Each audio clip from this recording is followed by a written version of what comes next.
Set 3 है ये, set 3 high school mathematics HB 822। इसमें सवाल जो है हमारे पास 23 का अथवा लिखा है, अरिहंत का ये सेट है 23 का अथवा, 23 का ओआर सेट है। The velocity of a boat 18 kilometre per hour in still water, it takes 1 hour more travel in 24 kilometre in downstream and 24 kilometre in upstream. Find the speed of the current. 24 लिखा है, दोनों 18 kilometre जो है इसको जाने में धारा की दिशा में जाती है और 24 किलोमीटर धारा की विपरीत दिशा में। तो हमारे पास लिखा है एक नाव की शांत जल में 18 किलोमीटर प्रति घंटा है, उसकी चाल का है कितनी है। शांत जल जब वाटर रुका है, पानी रुका है, तो उसमें उसकी चाल 18 किलोमीटर प्रति घंटा है। वह 24 किलोमीटर धारा के विरुद्ध जाने में तथा 24 किलोमीटर धारा के दिशा में आने पर 1 घंटा अधिक समय लेती है। धारा की चाल ज्ञात कीजिए। अब धारा की चाल ज्ञात करना है तो सबसे पहले जो ज्ञात करना है उसी को हम मान लेंगे। जो चीज़ हमें ज्ञात करना है उसी को हम मान लेंगे, तो उसको मान लेंगे speed of current, speed of the current, speed of the current मान लीजिए बराबर x किलोमीटर पर आवर पर घंटा। माना ये सवाल हमने किताब में भी लगाया, धारा की चाल बराबर कितना लिख देते हैं x किलोमीटर प्रति घंटा। ये हमने मान लिया धारा की चाल। हाँ,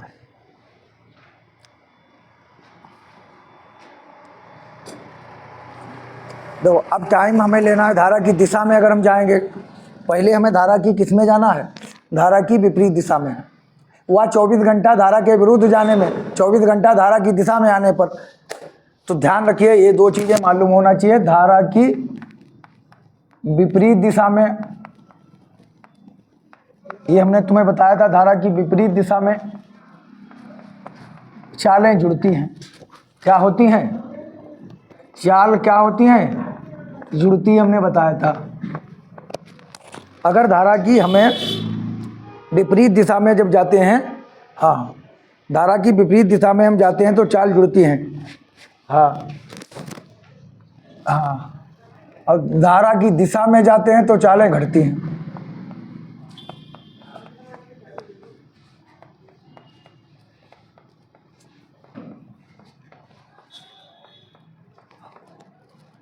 चाल घटती। दो चीज़ें हमें मालूम होना चाहिए। अगर हम जा रहे हैं कि opposite direction of current, opposite direction में हम अगर जा रहे हैं तो चाल का हमें क्या करना है? ऐड करना है।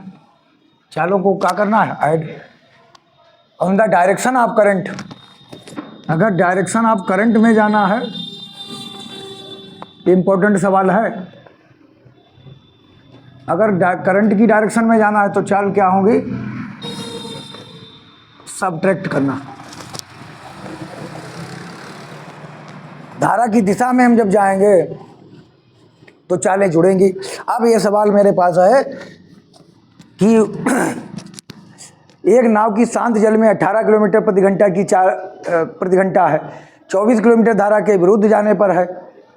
24 किलोमीटर हुआ, 24 किलोमीटर धारा के विरुद्ध जाने में 24 किलोमीटर धारा की दिशा में आने पर 1 घंटा अधिक समय लगती है। धारा की चाल ज्ञात कीजिए। जो ज्ञात करना है उसी को हमने मान लिया। मान लेते हैं ये है, यहाँ से A से B जाना है, इसके बीच की दूरी कितनी है? 24 किलोमीटर। अगर इधर जाएगी, मान लेते हैं धारा इधर ही है, तो इधर जाएगी धारा की दिशा, इधर जाएगी तो धारा की विपरीत दिशा। टाइम टेकन, धारा की दिशा में जाने 24 किलोमीटर जाने में लगा समय, धारा की विपरीत दिशा में 24 किलोमीटर जाने में लगा समय, धारा की विपरीत दिशा में 24 किलोमीटर जाने में लगा समय। तो समय लगा समय क्या हमारे पास फार्मूला है, दूरी बटे चाल। समय बराबर क्या लिखते हैं, दूरी बटे चाल। तो हम लिख देंगे धारा की विपरीत दिशा में जाने में लगा समय। हाँ, धारा की विपरीत दिशा में जाने में लगा समय 24 kilometre. If takes 1 hour more travel to 24 kilometre in downstream. पहला लिखा है downstream, 24 kilometre downstream में जाने में लगा समय लिखना है यहाँ पर। हाँ, तो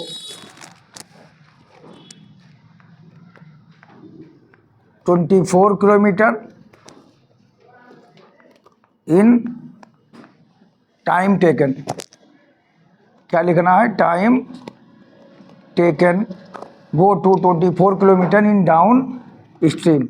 तो धारा की दिशा में जाने में जो समय लगेगा उसको हम लोग क्या लिखेंगे, यहाँ पर लिख देते हैं समय बराबर, यानी समय t1 मान लेते हैं इसको। ये कितना लिखेंगे, समय बराबर दूरी बटे चाल। चाल कितनी हो जाएगी, चाल पहले कितनी किलोमीटर की चाल से वो चल रही है, 18, और 18 किलोमीटर धारा की विपरीत दिशा में जा रहे हैं। तो विपरीत दिशा में जाने पर चालें क्या होती हैं, जुड़ती हैं। तो क्या लिखेंगे, 18 प्लस x, और समय है तो उसका मात्रक हमने क्या बताया था, घंटा। सब कॉपी में लगे हैं, ठीक है, सब कॉपी में लगे हैं। और फिर कितना हमें जाना है, 24 किलोमीटर धारा की दिशा में, धारा की दिशा में 24 किलोमीटर जाने में लगा समय। हाँ, टाइम टेकन, हाँ, time taken up stream, time taken up stream in 24 kilometre. अब हमें धारा की दिशा में जाने में, ये सवाल कोई भी, ये सवाल बदल के भी, जो ये गिनती बदल देगा तब भी सवाल आएगा, दूसरा सवाल बना देगा। तो टाइम टेकन यानी T2 बराबर क्या लिखेंगे, समय बराबर दूरी बटे चाल। दूरी बटे दूरी कितनी है, 24 ही है, दूरी कितनी है 24, और बटे कितना लिखेंगे, 18 माइनस x। अब की घटाएंगे, अब समय का मात्रक क्या होगा, घंटा, यानी अंग्रेजी में लिखेंगे इसको हावर, ठीक है, घंटा यानी हावर्स। घंटा का समय का मात्रक होता है घंटा। अब हमें क्या करना है, धारा के विरुद्ध जाने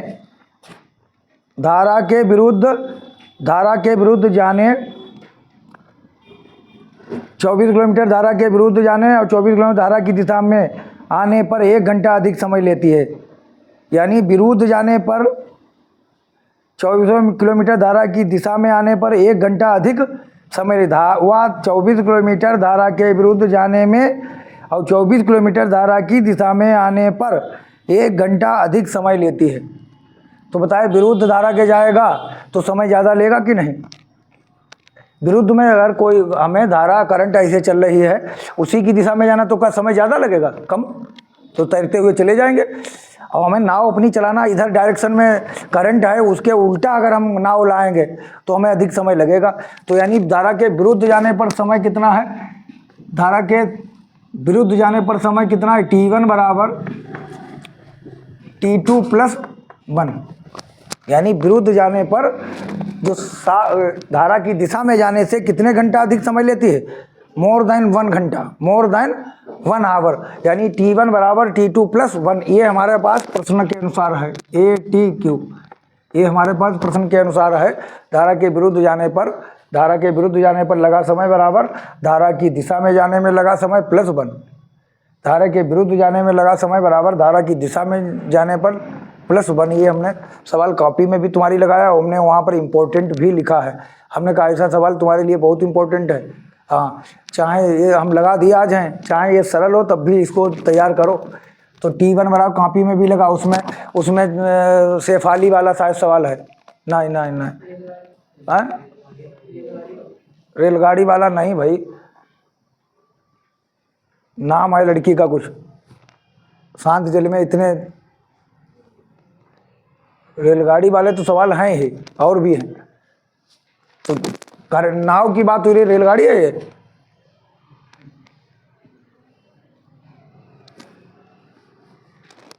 तो T1 बराबर कितना लिखा है 24/18 प्लस x बराबर कितना लिखेंगे T2। बस सवाल हो मॉडल में देख के लगा लाओ, बस रेलगाड़ी हुई जी।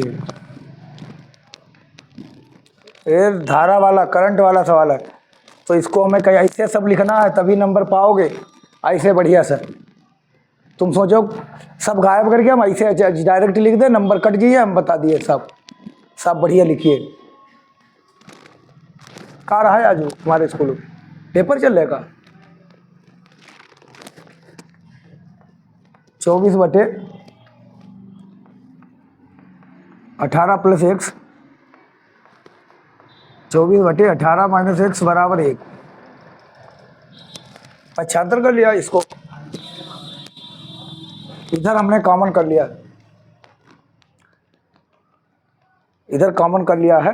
तो ये 24 कॉमन ले लीजिए, तो कितना बचे 1/18 plus x minus 1/18 minus x, कितना बचेगा 1। तो चलिए कितना हो गया ये बताइए, 1/18 plus x minus 1/18 minus x बराबर इधर जाएगा, ये गुणा में लिखा है तो 1/24। एलसीएम ले लो, 18 plus x into 18 minus x, ऊपर गुणा करो इधर की, कितना हो जाएगा 18 माइनस x माइनस का चिन्ह नहीं बदलना आएगा, -18 माइनस x। जब पीछे माइनस लगा है तो -18 माइनस x लिखेंगे।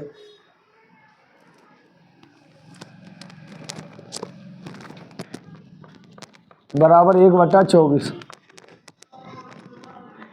ये देखिए कट गया, -18 माइनस x कट कैंसिल हो गया। ये माइनस x और माइनस x जुड़ के कितने हो गए, माइनस का 2x। अब यहाँ पर क्या लिखना भाई, एक बार ये जुड़े हैं, एक बार ये घटे हैं, तो हो जाएगा a square minus b square बराबर 1/24। तो 18 का वर्ग, ये देखिए माइनस का 2x लिखा रहने दो। 18 का वर्ग कितना होता है, 18 की गुणा 324 माइनस x स्क्वायर बराबर 1/24। चलिए गुणा करिए कैंची की, इधर वाली पहले कर लो, इधर कोई पहले कर लो। तो 24 दूना 48, x बराबर ये कितना होगा 324 माइनस x स्क्वायर, इसको इधर कर लिया 324 माइनस। अब पक्षांतर कर लो, x वाला स्क्वायर वाला पद हमेशा क्या रहेगा प्लस, तो x स्क्वायर ये प्लस का था माइनस का था प्लस का हो गया, इसको भी ले आओ माइनस का, ये तो पहले ये लिख लो माइनस का 48x, ये तो अपना इधर ही है। अब ये कितना हो गया माइनस का 324 बराबर 0। अब इसके कुछ गुणनखंड होने हैं जिसको हम लिखते हैं गुणा बराबर माइनस का 324, हाँ -24। और अभी अब गुणा के बाद क्या लिखेंगे, अंतर बराबर कितना माइनस का 48। दो संख्याएं मुझे चाहिए, कौन कौन गुणा, इसमें दो संख्याएं मुझे चाहिए, वो कौन सी दो संख्याएं मुझे चाहिए।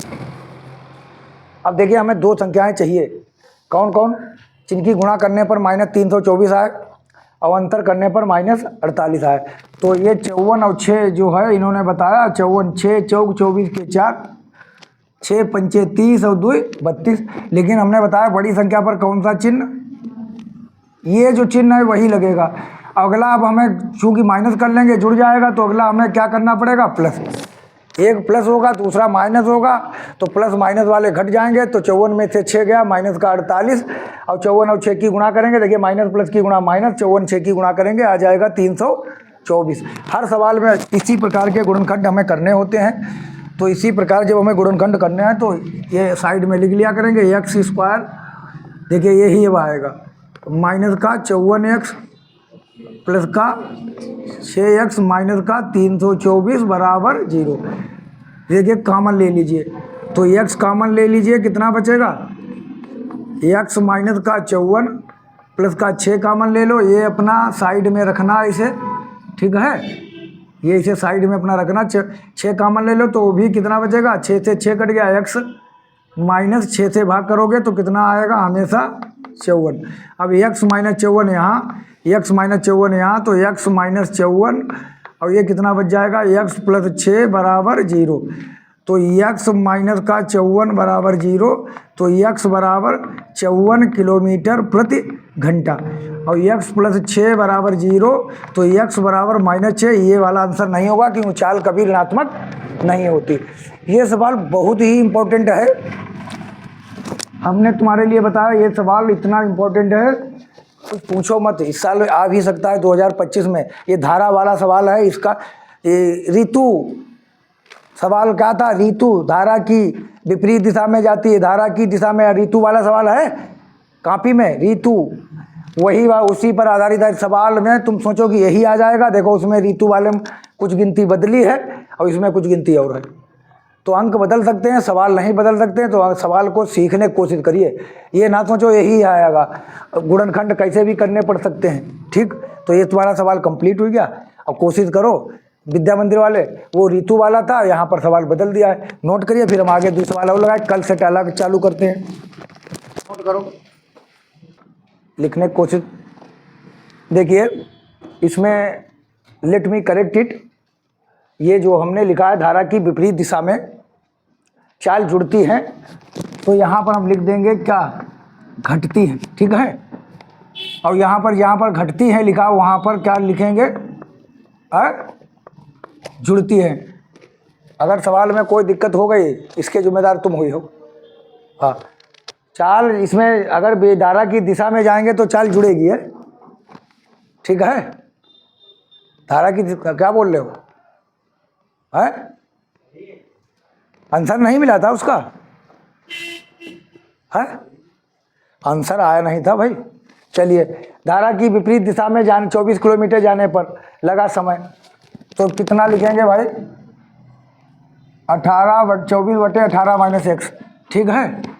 धारा की दिशा में 24 किलोमीटर जाने में लगा समय 24/18 प्लस x, T1 बराबर T2 प्लस 1। वो कह रहा कि धारा की दिशा में जब जाते हैं, धारा की विपरीत दिशा में जाते हैं, उससे जो है धारा की विपरीत दिशा में मतलब क्या है, धारा की दिशा में पहले हमने क्या लिखा है, धारा की विपरीत दिशा में जाने में लगा समय कितना हो गया है।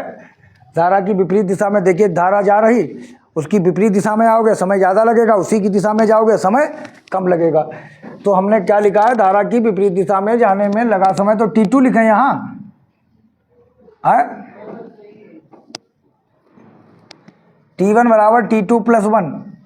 T1 यानी विपरीत दिशा में जाने में जो लगा समय है, धारा की दिशा में जाने में लगे समय से क्या लगता है, 1 घंटा अधिक, ठीक। अब ये सब सही है,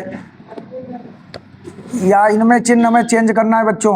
ये लिखा है प्लस, तेज बोलो तेज, ये कितना हो गया, ये माइनस है और ये क्या है, प्लस।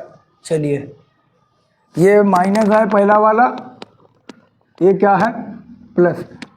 तो 18 plus x minus 18 plus x, ठीक है।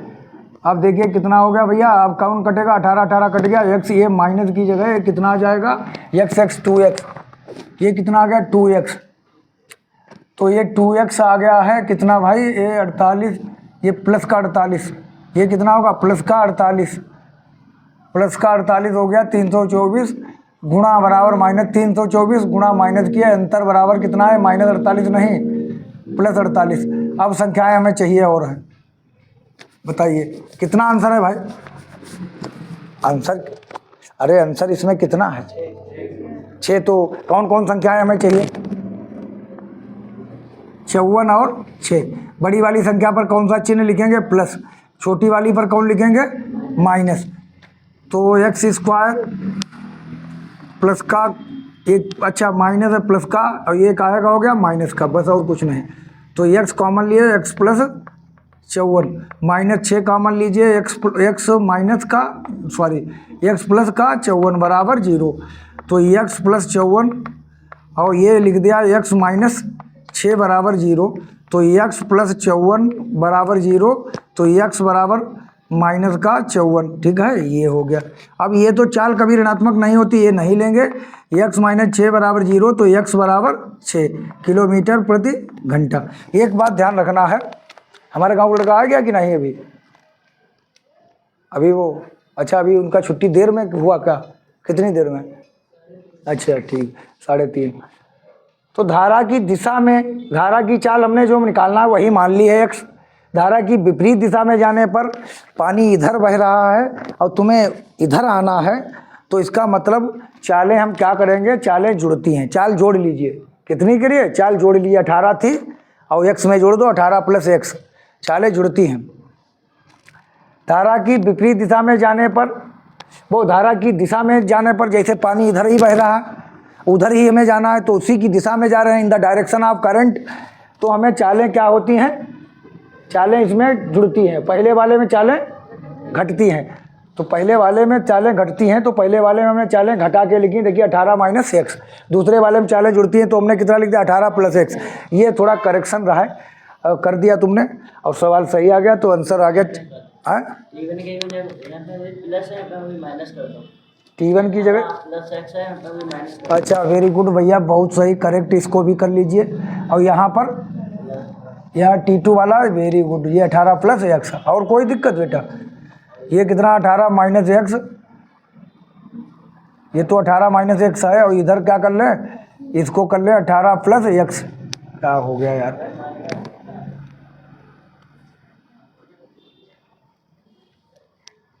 T1 18 minus x 24/18 minus x है, T2 24/18 प्लस एक्स, तो ये 18 प्लस एक्स रहेगा।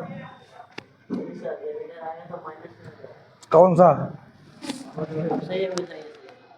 ये नहीं माइनस, मुझे ये वाला माइनस, ये सामने माइनस लगेगा, ठीक है, खाली कंफ्यूजन डाल रहे हो। एक तो तुम लोग उत्तर रट ले, तो बस तुम्हारे लोगों ने उत्तर मालूम हो 54 और 6, और कुछ ना, तुम्हें मालूम किधर क्या करना है, नोट करिए।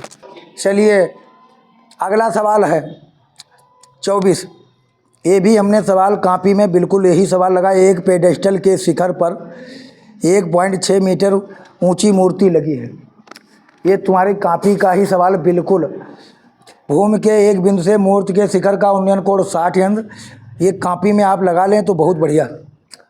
दूसरा अथवा वाला दिया है 80 मीटर चौड़ी सड़क रोड वाली जो ये भी कॉपी में लगा बेटा। और 25 नंबर हमने अभी बताया लगाने के लिए। एक जूस बेचने वाला, ले लो कोई ऐसी बात नहीं। 25 नंबर सवाल है, एक जूस बेचने वाला अपने ग्राहकों को, सवाल देखो, अपने ग्राहकों को दी गई आकृति में दर्शाए गए गिलासों में जूस देता है। अब जूस वाला है, उसकी जूस की दुकान खुली है, वो ऐसे गिलास में जूस देता है। ये जो गिलास है, इस गिलास में जूस देता है, ऐसे गिलास में कहा लो जूस पियो, जूस देता है। बेलनाकार गिलास का आंतरिक व्यास 5 सेंटीमीटर है। बेलनाकार यानी बेलन जो है उसका आंतरिक व्यास कितना है? 5 सेंटीमीटर था, परंतु गिलास के निचले आधार में एक उभरा हुआ अर्धगोला था। नीचे जो है ऐसा गिलास होगा, नीचे अर्धगोले टाइप का होगा, अर्धगोला था, जिसमें गिलासों की धारिता कम हो जाती थी। अब ऐसे हुआ, देखिए धारिता का मतलब है इसमें कम जूस आएगा, इसे अंदर का बना दिया है तो बताइए जूस कम ही है, तो इसीलिए इसमें गिलासों की धारिता कम हो जाती थी। यदि गिलास की ऊंचाई 10 सेंटीमीटर है तो गिलास की आभासी धारिता तथा वास्तविक धारिता ज्ञात कीजिए। आभासी धारिता, वास्तविक धारिता ज्ञात करना है। यानी धारिता का मतलब होता है, इसको कहते हैं कैपेसिटेंस। धारिता का मतलब होता है कैपेसिटेंस, और कैपेसिटी धारिता का मतलब कितना पानी उसमें भर सकते हो, कितनी इसकी धारिता है। तली ऊंची होगी, गहरी होगी तो धारिता ज़्यादा, और उसकी गहराई कम होगी, धारिता कम। अब धारिता का मतलब होता है आयतन का मतलब क्या, इससे जितना किसी चीज़ में पानी आएगा वो उसका क्या है, आयतन। हमारी बातें सुने और उसमें ना समझने की कोशिश करो, कलुओ, हम तुम्हें बता ही चुके हैं। हमारी बातें सुनो। जैसे बाल्टी है तुम्हारे घर में, जितना वाटर उसमें आज पाएगा वो उसका वॉल्यूम है, वो उसका आयतन है। हमने पहले बताया कोई वस्तु जितनी जगह घेरती वो उसका क्या कहलाता, आयतन। तो समझ लीजिए धारिता का नाम लिया है यहाँ पर, तो हमें वॉल्यूम निकालना है, आयतन निकालना है, समझ जाइए। हाँ लाइए, आयतन निकालना है। तो कहाँ पर लिखा है ये सवाल नंबर कहाँ पर है। ये जूस सेलर, एक जूस सेलर माने बेचने वाला, वाज सर्विंग हिज कस्टमर्स, वो अपनी सर्विस करता है, serving customers using glasses as shown in the figure. ऐसा ग्लास यूज करके वो सर्विंग करता है। The inner diameter of the cylinder glass, जो अंदर वाला, इनर माने अंदर वाला, जो diameter of cylinder glass 5 centimetre. But the bottom of the glass, लेकिन बॉटम ऑफ द ग्लास जो नीचे वाला ये बॉटम है of the glass had a hemispherical raised, जो है अर्धगोला है, portion which reduces the capacity of the glass. बिल्कुल सही बात, रिड्यूस माने घटती है, रिड्यूस माने कम हो जाती है capacity. If the height of the glass was 10 centimetre, यदि हाइट ग्लास की हाइट कितनी है, 10 सेंटीमीटर है, then find the apparent capacity of the glass and actual capacity. देखिए अपेरेंट का मतलब क्या है और एक्चुअल का मतलब क्या है। एक्चुअल का मतलब जैसे हमारी लंबाई ऐसे है, एक्चुअल है तुम्हें 5 फुट कुछ हुई है, और तुम दूर से देखो बाई चांस ऐसा देखो कि लगे हमारी 6 फुट है, वो एक्चुअल नहीं है, ये इस समय एक्चुअल है। कभी कभी ऐसा लगता है कि जिम में हम जब जाते हैं तो जिम का शीशा, तुम लोग कभी गए हो, डंबल उम्बल उठाते हो, डंबल तुम देखते हो अपने शीशा के आगे खड़े होते हो तो तुम्हें लगता है कि हमारी बॉडी ज़्यादा है, ये मसल्स वगैरह जो हैं ये ज़्यादा हैं, लेकिन ज़्यादा थोड़ी, तो वो शीशे का कमाल होता है, ग्लासेस का कमाल होता है, वो होती है एपिरेंट, आभासी। और जो ऐसे एक्चुअल में तो हमें देखो ये क्या है, एक्चुअल है, वास्तविक। तो एपरेंट और एक्चुअल, या तो हम रात में गए, हमने कहा कि हमने देखा कि रात में कभी कभी ऐसा लगता है कि कोई चीज़ हमारे पीछे आ रही है, कोई चीज़ हमारे पीछे आ रही है, तो वो होती नहीं है, वो हम आभास कर रहे हैं कि है नहीं, भूत नहीं है। तो ये एक्चुअल और एपरेंट में, अब देखो इसका हम चित्र बनाएंगे और सवाल लगाने की कोशिश करेंगे। ये देखिए, ये हमारे पास है एक जूस सेलर जो है, एक ऐसा ग्लास लिए है। अब देखिए, अब जूस वाले का नाम सुनकर ही लोग क्या कहने लगते हैं, ये किताब का सवाल नहीं है, बाहर से आ गया। सही बात है, लेकिन सवाल पढ़िए तो निकालना वही सब है जो तुमने बेस पढ़ा है कॉपी में। हाँ, अपने घर जा जो लोग कमज़ोर हैं वो तो उन्हें तो ये बहाना और मिल जाता है, पेपर बाहर से आ रहा है। ये देखिए हमारे पास इसका डायामीटर कितना दिया है, ये नीचे क्या है, नीचे है अर्धगोले टाइप का,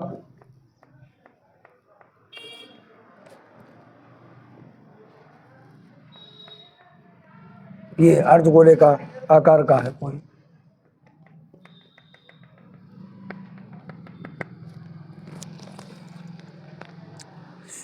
तो हमें इसमें क्या लिखना, पाई की वैल्यू हमें कितनी देनी है, देना यहाँ पर है पाई इक्वल टू 3.14, 22/7 नहीं।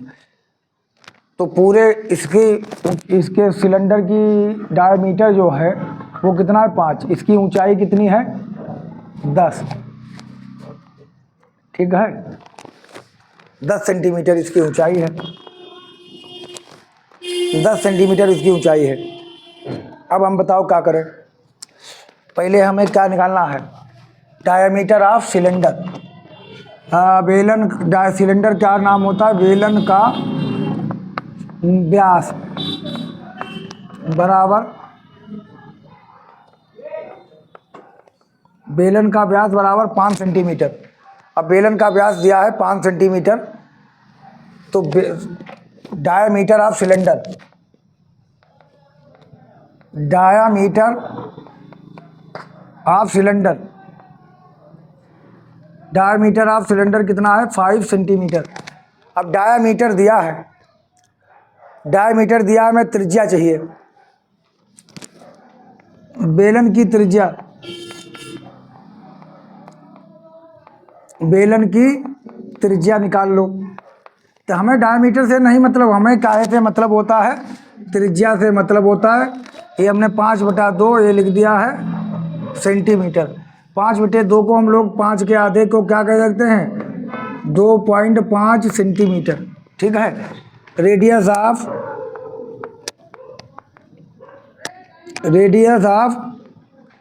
सिलेंडर, इसीलिए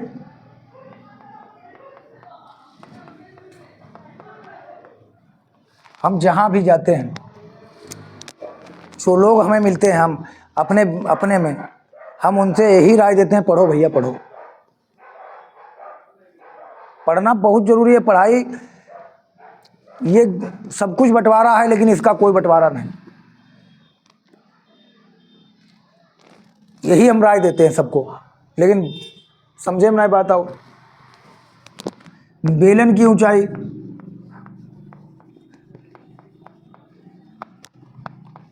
बेलन की ऊंचाई, बेलन की ऊंचाई एच बराबर कितनी दी है बताइए 10 सेंटीमीटर, 10 सेंटीमीटर है कि नहीं। हाइट ऑफ सिलेंडर, इसको हम लिख देंगे height of cylinder equal to कितना 10 सेंटीमीटर, हाइट ऑफ सिलेंडर हो गई। अब कैपेसिटी की बात कर रही है, वास्तविक गहराई की बात कर रही है, तो कितना इसमें पानी आएगा ये हमें चेक करना है। तो इसका हमें आयतन निकालना है, बेलन का आयतन,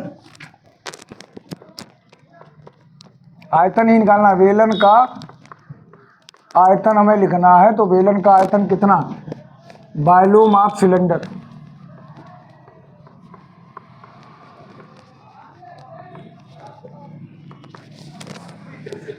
वॉल्यूम ऑफ सिलेंडर,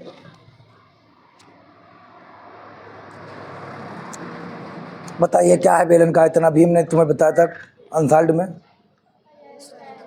क्या होता है पाई आर स्क्वायर एच। तो इसमें अगर हम ये लगा देते हैं पाई आर स्क्वायर एच, हमारा वॉल्यूम निकल आएगा। इसमें कितना पानी आएगा, कितना जूस आएगा, ये कैपेसिटी, कैपेसिटी का मतलब कितना जूस आएगा, कितना पानी इसमें आएगा। पाई का मान कितना है 3.14 गुणे आर, आर भाई कितना लिखेंगे, हाँ 2.5 गुणे 2.5 और हाइट 10, कितना गुणा करके आने पर आएगा। सभी लोगों ने लगाया होगा, किसी न किसी ने मोबाइल लग, गुणा बताओ भैया। अब तुम करो गुणा या हम करें, बात है कहे के भैया, गुणा आपको आप करो या हम करें, बात एक ही है।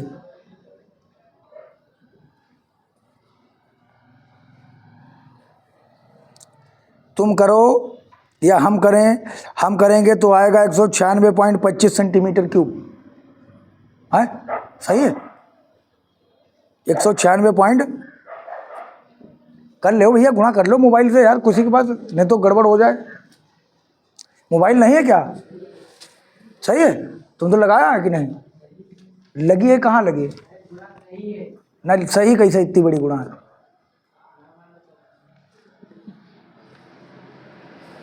तुमसे तुम्हारा लगा है कि नहीं, तो गुणा इतनी सही है, 196.25 सेंटीमीटर क्यूब ये आयतन आया है। 196.25 सेंटीमीटर क्यूब आप और इसकी गुणा करेंगे, देख लिए, चेक करिए कुछ आया कि नहीं।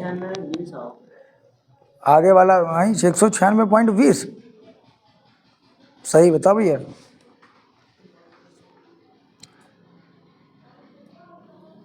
चलिए कितना गुणा करना है, 3.14 है।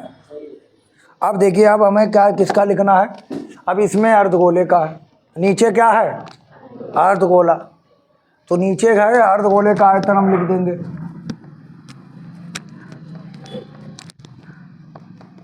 और एक चीज़ हम बता दिए, जो मॉडल फाडल से लिखते हो, अगर बाद में दिमाग एग्जाम के समय गड़बड़ हो गया, सब मामला गड़बड़ हुई है, यहाँ समझने की कोशिश करिए। अब हम निकालेंगे अर्धगोले का, अंदर अर्धगोला है ना, वही अर्धगोले का आयतन। अर्धगोले का आयतन बराबर volume of hemisphere, volume of hemisphere कितना होता है अर्धगोले का आयतन बताइए। गोले का आयतन होता है 4/3 पाई आर क्यूब। अर्धगोले का आधा कर लो तो कितना हो जाएगा 2/3 पाई आर क्यूब। तो 2/3 पाई का मान 3.14, आर क्यूब का मतलब 2.5 गुणे 2.5 गुणे 2.5। अब गुणा भाग तो आप लोग कर पाएंगे। देखिए इसकी गुणा करेंगे तो 6.28, 25 की गुणा 625 की जब एक बार और करेंगे तो कितना आएगा। अरे गुणा तो सभी लोग कर ही लोगे, इतना गुणा नहीं कर पाओगे। अब लास्ट टाइम तो क्या कर पियो। तो 2.5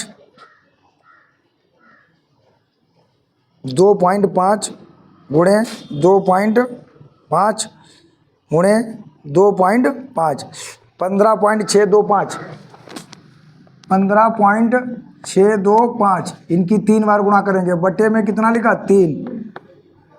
अब 15.625 की गुणा हमें करना है 15.625 गुणे 6.28 98.125 बट सॉरी 98.125। इसको कितने से भाग करना है 98.125 भाग 3 तो 32.70 कितना आया है 32 सॉरी कितना लिखेंगे 32.70 सेंटीमीटर क्यूब। ये 32.70 सेंटीमीटर क्यूब आ गया। अब 32.70 सेंटीमीटर क्यूब आया है। कौन सी वास्तविक गहराई इसमें है, कौन सी आभासी गहराई है, कितनी 32.710। तो कौन सा हमें आभासी गहराई चाहिए। तो आभासी गहराई के लिए देखिए, आभासी गहराई के लिए चाहिए हमें है, तो क्या करेंगे हम घटा दो, तो घटा देंगे आभासी गहराई के लिए। आभासी गहराई जो फालतू लग रही थी,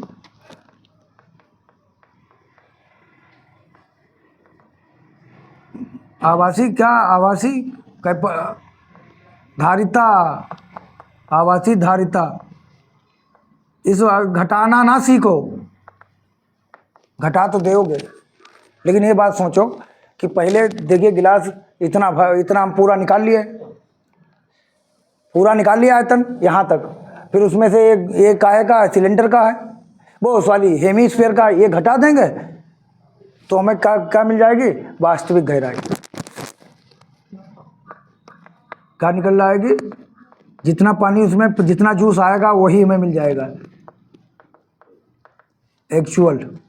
तो कितना लिखेंगे भैया 196.25 माइनस 32.70। बताइए कितना बचेगा, आए 163.55 सेंटीमीटर क्यूब। अब हमारी इतना आंसर आया, मिलाओ कितना आया है? अरे आया है कि नहीं? 163.54 सेंटीमीटर क्यूब आना चाहिए। नहीं आया? सही कर लो, सही कर लो, सही कर लो भैया, अपने अनसाल्ड में सही कर लो। 163.55 सेंटीमीटर क्यूब। अब देखिए हम फिर से समझा दे रहे इसको, ध्यान दीजिए। अगर अनसाल्ड में सही नहीं तो अपना अनसाल्ड में करेक्ट कर लो, क्योंकि हम जो भी काम करते हैं हम करेक्ट हुए मामला। अगर हमें कुछ गड़बड़ लगता है हम अपने घर देखते हैं। हाँ, तो देखिए पहले हमारे पास हमने क्या काम किया है, इसकी हमें धारिता चेक करनी थी। धारिता का मतलब इसमें कितना पानी आएगा, धारिता का मतलब इसमें कितना पानी रुकी है अभी, इसमें धारिता कितना, उधर मत देखो, देखिए रुक जाइए, रुक, अभी खड़ी रहो, खड़ी, अभी समझा दें पहले। ये देखिए जैसे हमारे पास एक गिलास है, पानी जूस तो ही तक है माँ, ये तो फालतू में बना है डिब्बा। तो हमें तो वास्तविक गहराई, वास्तविक चाहिए कितना जूस हमारे पास आएगा।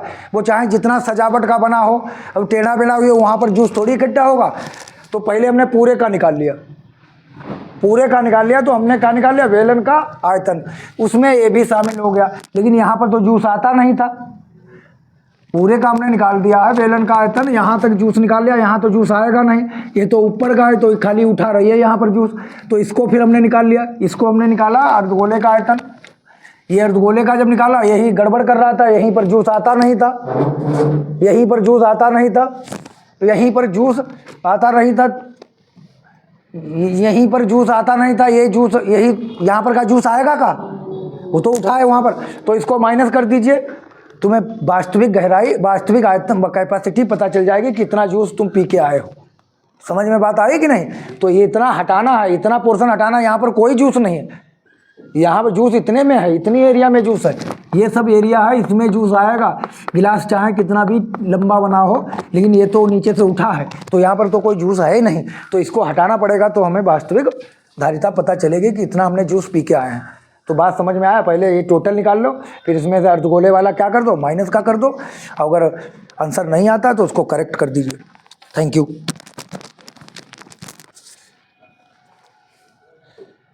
अब इसका अथवा वाला सवाल मुझे करना था।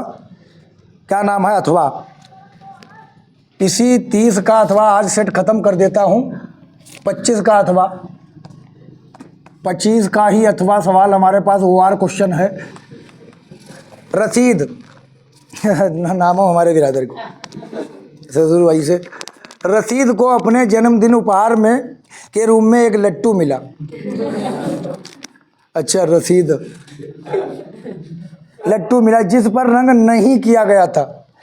अब ध्यान दीजिए, हमारी बात का ध्यान लो मॉडल, हमारी बात का ध्यान। रंग की बात करे, पेंट की बात करे तो समझ ले हरा रंग इस पर करना, इसका मतलब पेंट की बात करें तो हमें सरफेस एरिया निकालना है, पृष्ठ वक्र पृष्ठ निकालना है। धारिता की बात करें आयतन निकालना है। रंग करने की बात करें तो तुमसे कोई भी कलर पेंट या पुट्टी करने तुम्हारे घर में आएगा तो कि हमें भी इतने स्क्वायर फुट चाहिए। स्क्वायर फुट का मतलब क्या है? एरिया, क्षेत्रफल। रंग की बात करें तो इसीलिए हम कहीं कहीं जोड़ते हैं, कहीं कहीं हमने घटाया भी है। हमने कहा कि यहाँ कहाँ कहाँ पेंट की जा सकती है। रंग का मतलब जैसे इसने रंग कहा हम तुरंत सवाल को पकड़ लिया हमने कि हमें एरिया निकालना है। गुंडन तना हंसत। इस पर वह अपने मोमिया रंगों से रंग करना चाहती है। लड़की है क्या भाई? चाहता है, लड़का है। वह लट्टू के एक शंकु के आकार का है, खाली बवाल बनाता है, जिसके ऊपर एक अर्धगोला अध्यारोपित है। लट्टू की पूरी ऊंचाई 5 सेंटीमीटर है, इसका व्यास 3.5 सेंटीमीटर जैसा कि चित्र में दिखाया गया है। आइए चित्र देख लेते हैं और तुम्हारे लिए घर के लिए हम काम बताओ दे दें, क्योंकि हमारे गुरुजी की भी कोचिंग स्टार्ट होने का समय आ गया है। नहीं भैया, देखिए बनाने दो भैया मेरे बच्चों, 2-4 मिनट में कोई दिक्कत नहीं आपको, ठीक है। ये हमारे पास ऐसा बना है क्योंकि हमारी कला बहुत ख़राब है। ये है 3.5 हंसता हो तुम लोग। हम क्या कर रहे हैं, ये वीडियो में अपलोड करवा दोगे? IIM, हाँ। ये 5 सेंटीमीटर हाँ देखिए, तो देखिए रंग के पाई का मान बोला है रखना कितना 22/7। तो रंग करना है तो इसका मतलब क्या करना है, रसीद द्वारा रंग किया जाने वाला क्षेत्रफल ज्ञात कीजिए। रसीद द्वारा रंग किया जाने वाला क्षेत्रफल, रसीद के द्वारा रंग किया जाने वाला क्षेत्रफल, रसीद द्वारा रंग किया जाने वाला क्षेत्रफल। तो रसीद द्वारा रंग किया जाने वाला क्षेत्रफल। सवाल को गहराई समझो होगी, इस प्रकार के सवाल आए तो हम लगा पाए। ये ना समझो कि यही परीक्षा में आएगा, कि ऐसा सवाल आता है कि हम कर पाएंगे कि नहीं अपने आप। हाँ, ये बात सोचो। हाँ, फाइंड द एरिया रसीद हैज टू कलर। एरिया रसीद has to colour, has to colour. रसीद के द्वारा एरिया जो है कलर करने वाला एरिया हमें चाहिए, ठीक है। तो हमें क्या इसमें रसीद ने किसका कलर करना है, ऊपर क्या है, अरे एक शंकु है, एक शंकु है और एक क्या है, बस शंकु का क्षेत्रफल, शंकु का क्षेत्रफल या वक्र पृष्ठ। तो सरफेस एरिया ऑफ सिलेंडर अंग्रेजी में लिख देना, नो कोन, ठीक है। Surface area of cone plus, और किसके ऊपर कलर करना है, तो कलर में हमेशा जुड़ेगा ही। और बोलिए, अर्धगोले का क्षेत्रफल लग गया, अर्धगोले का क्षेत्रफल या पृष्ठ लिख दो, कुछ भी लिख दो। Surface area of hemisphere, अपने अंग्रेजी में लिखना surface area of hemisphere. शंकु का क्षेत्र कितना होता है, पाई आर एल। ये कितना होता है, 2/3 पाई आर, नहीं सॉरी 4 पाई आर स्क्वायर होता है, तो आधा है तो कितना लिखेंगे, 2 पाई आर स्क्वायर। ये देखिए 2 पाई आर स्क्वायर होता है, लीजिए। अब इसको हम कल वो अभी देखिए ये कितना हो जाएगा, ये कितना है, पूरा है डायमीटर क्या है, देखिए ये जो है ये कितना पूरा है, तो त्रिज्या चाहिए, शंकु की त्रिज्या। शंकु की त्रिज्या आपको लिखना है आर कितना, 3.5/2। तो दशमलव हटाओ, 0 बढ़ाओ, अरे 35/20, हंसो मत हर बात में। ये शंकु की त्रिज्या हो गई 35/20। अब शंकु की ऊंचाई, यही शंकु की त्रिज्या और ये अर्धगोले की त्रिज्या दोनों क्या रहेंगी, शंकु की त्रिज्या बराबर अर्धगोले की त्रिज्या। बात एक ही है कि नहीं, बताइए। जितनी ये शंकु की जितनी यहाँ से यहाँ तक रहेगी उतनी ये भी रहेगी, जितना अर्धगोले की होगी उतनी ही शंकु की होगी, क्योंकि उसी पर अर्धगोला उसी पर बना हुआ है। तो हमें एक चीज़ और चाहिए, बताइए। यल निकालना है तो यल के लिए हमें चाहिए होता है L स्क्वायर बराबर H² plus R square. R तो मुझे मिल गया लेकिन H नहीं मेरे पास, तो H कैसे हम निकालें, शंकु की ऊंचाई निकाल लो। शंकु में ही चाहिए शंकु की ऊंचाई, अंग्रेजी में तो अब लिख ही लेंगे, हाइट ऑफ कोन है, हाइट ऑफ कोन हम लिख, हाइट ऑफ कोन। देखिए हाइट ऑफ कोन कितनी होगी ये बताइए, पूरी है 5 माइनस, पूरी है 5 माइनस इतनी घटाओ, उसमें से इतनी घटाओ तब तो इतनी बची है कोन की हाइट। माइनस कितना लिखें, 35/20। तो देखिए कितना हो जाएगा, घटाओ 20 पंचे 100, 100 में से 35 गया, कितना बचा है 65/20। 20 पंचे 100 माइनस 35, 65/20। देखिए 65/20 को अब यहाँ से H निकल आएगा, यहाँ से निकाल पियो, इसको भाग कर लो। ये 35/20 कितना हो जाएगा बताइए, 35/20 कितना है, अरे यार पूरा कैंसिल करो, गुरुजी की कोचिंग है। 5 सत्ते 35, 5 चक्कू 20 बराबर कितना, 7/4 सेंटीमीटर। और ये कितना हो जाएगा, फिर यहाँ पर 7/4 रखिए के हैं, 7/4 ही तो रखोगे, 4 पंचे 20, 20 में से 7 गया कितना 13/4। अब इसको यहाँ से एच निकाल लो। एच कैसे निकालेंगे, एल निकाल लो, L square by H square, H बताओ 13/4 का whole square plus R square बताओ 7/4 का होल स्क्वायर। तो एल स्क्वायर बराबर 13, 169 बटे कितना हो गया 16, 169/16 प्लस 49/16 कितना हो जाएगा एल स्क्वायर 169 49 बताओ है 219/16। अब हल करना घर पर, ठीक है। सब कुछ जो भी आए हल तो कर ही सकते हो, यहाँ पर मानना है रख भैया का आंसर करेक्ट आएगा, तुम समझ लेना। अगर तुमने हल किया तो धन्यवाद। ये उनकी कोचिंग है इसीलिए हम